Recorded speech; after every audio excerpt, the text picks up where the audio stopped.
I'm Katrina. I'm Christina, and we're the Gorgeous Geeks.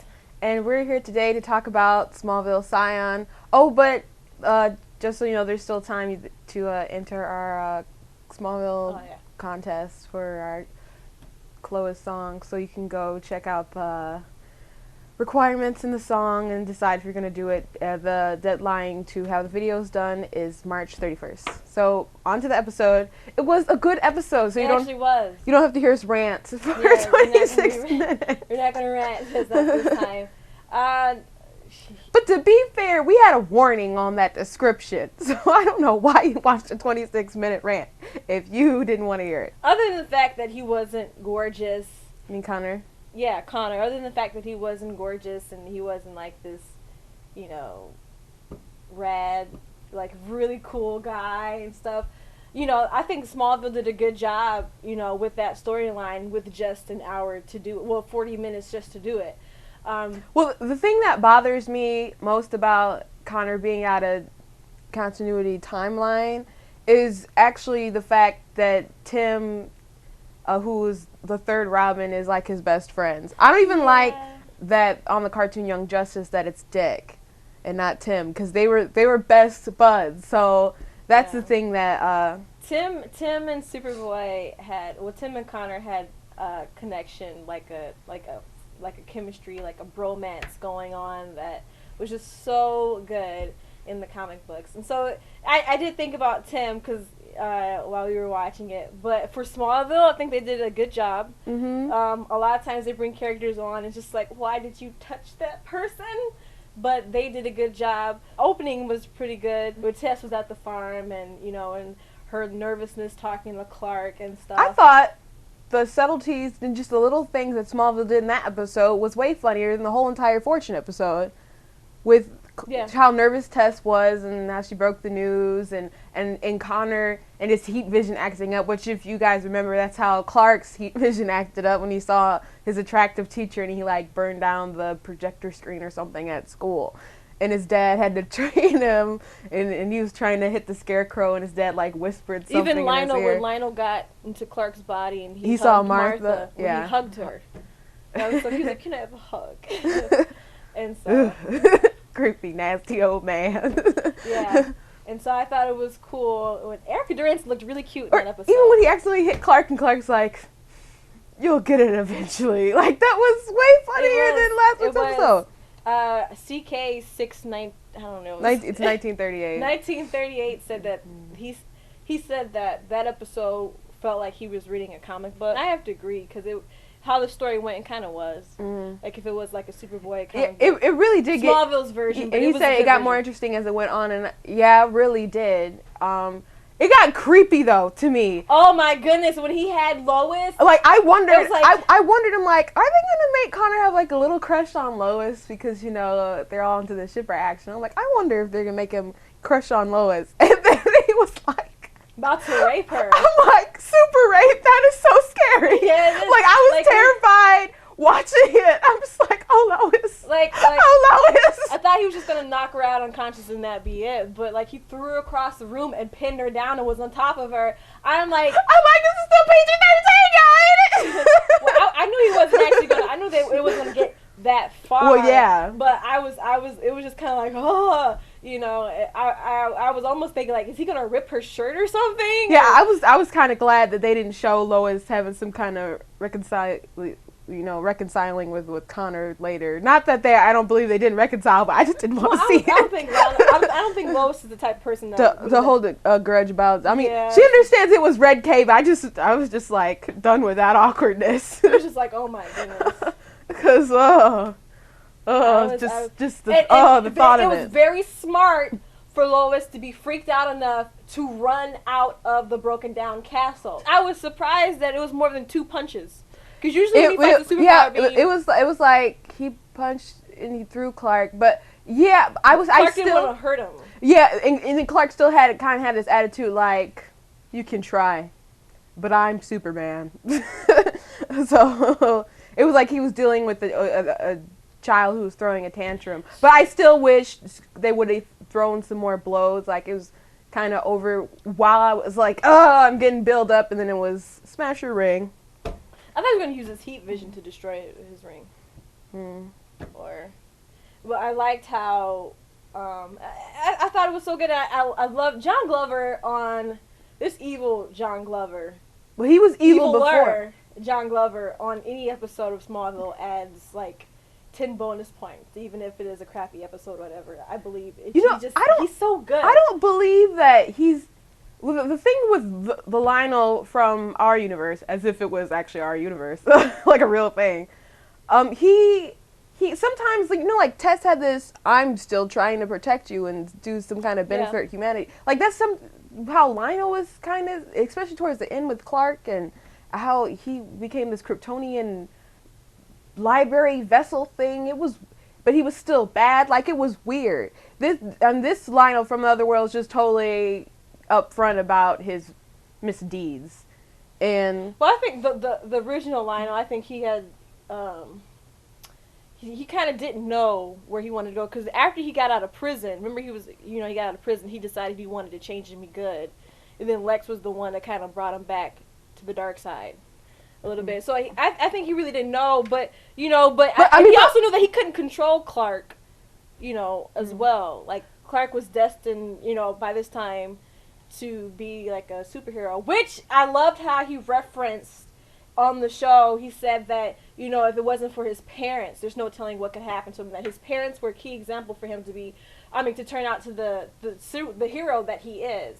Because in different universes and in different comic book Superman series, Red Sun. Oh, Red Sun. Superman Red Sun. Great book. Totally recommend it. It shows what happens when Superman is raised by other people. And there was a Batman Superman series that I absolutely loved, where Batman and Superman were raised by bad guys and he totally took over the world, and that was a good series as well. Mm-hmm. So whoever raises Clark and whoever raises Clark, that's how he's going to turn out to be.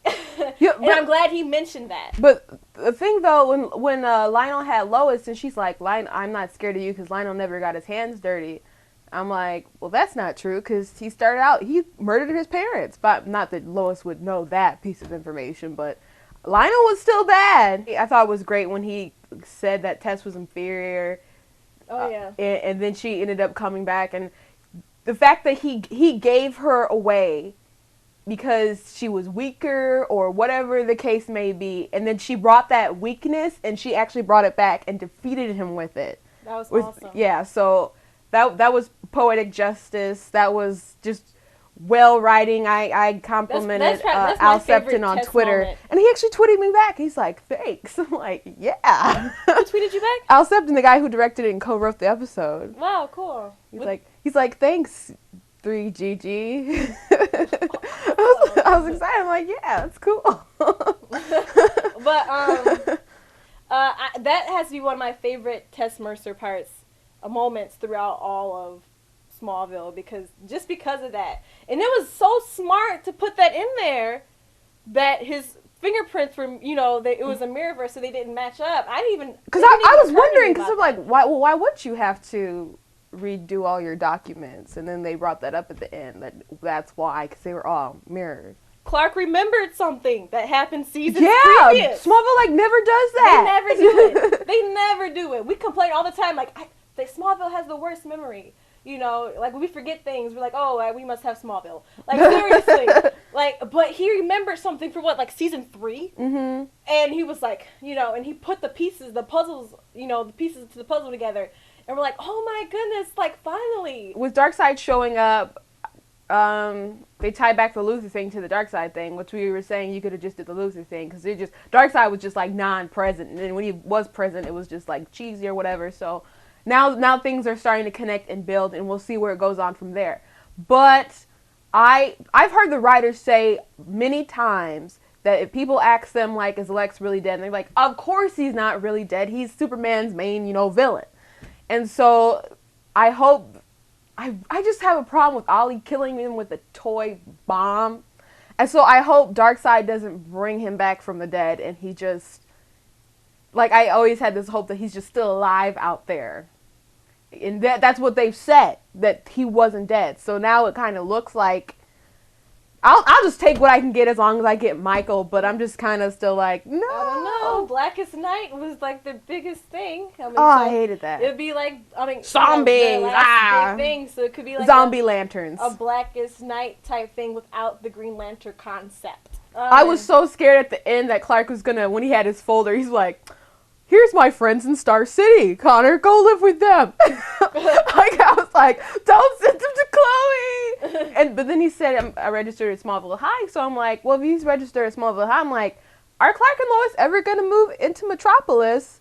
And also, are they going to show Connor in the next couple? Well, he can't move into Metropolis because if he completely goes to Metropolis, there's no point of the show being called Smallville. Well, obviously what happened at the very end, but there's only like 5 episodes left. Like, if he just registered Connor at Smallville High, like they're all part of this big family, then is Connor still gonna like be around? And I thought it was interesting that Lois said, one day we'll have kids, and I'm just like, what is Smallville's mythology as far as Clark and Lois being able to have kids?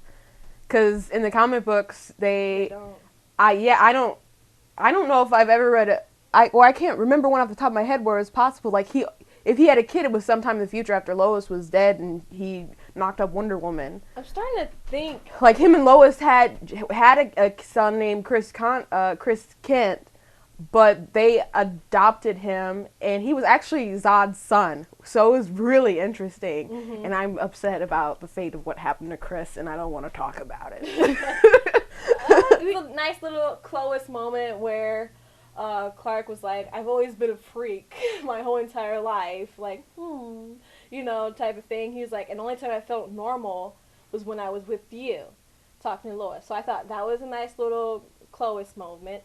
Yeah, but here's the thing. People might complain that they give too much credit to their ship or whatever, but you can hear Clark many times in the comic book say, Lois, you tether me to humanity, you make me feel human, but like, well, not really, I can never be human, but you make me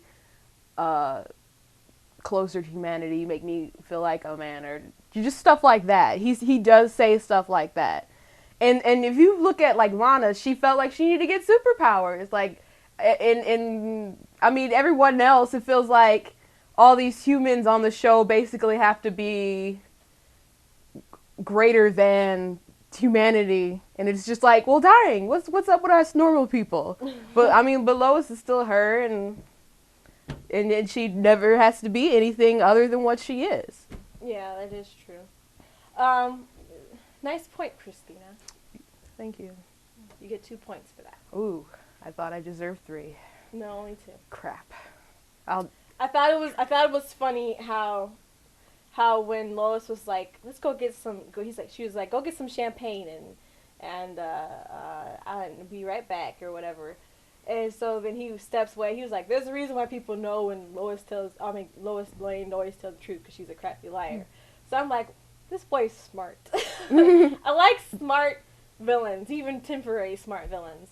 And when he really confesses like his crush to Lois or whatever, and they were in the street, and she said she was cold. He went and got her the fur coat, and he went and got her the car and got her the jewelry and stuff.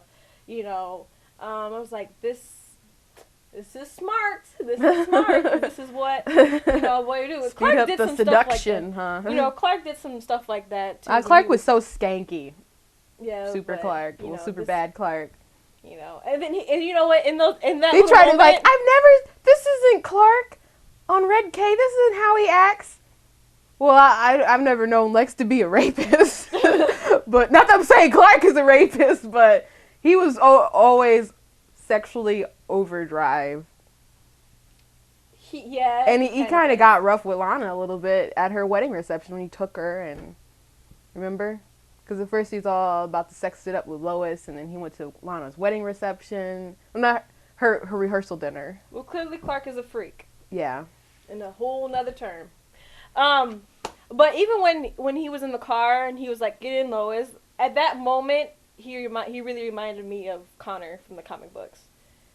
At that moment, because he was kind of like a little devious, mysterious type of thing. Like robots in the hot tub. But they did a really good job of their own version of Connor. I mean, to the point where you know, I might miss something, but I'm not really complaining about it. I didn't know how they're going to approach it because Superman had a problem with Connor, like, accepting the fact that, you know, like, maybe he's, like, the fatherly type.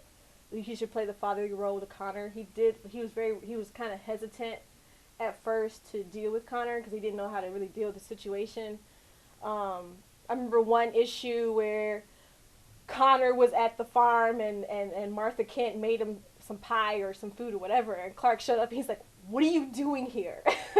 And so Clark was very hesitant at first in the comic books, but I liked how they did it and they didn't go that route because I don't think they would have had the time to do that.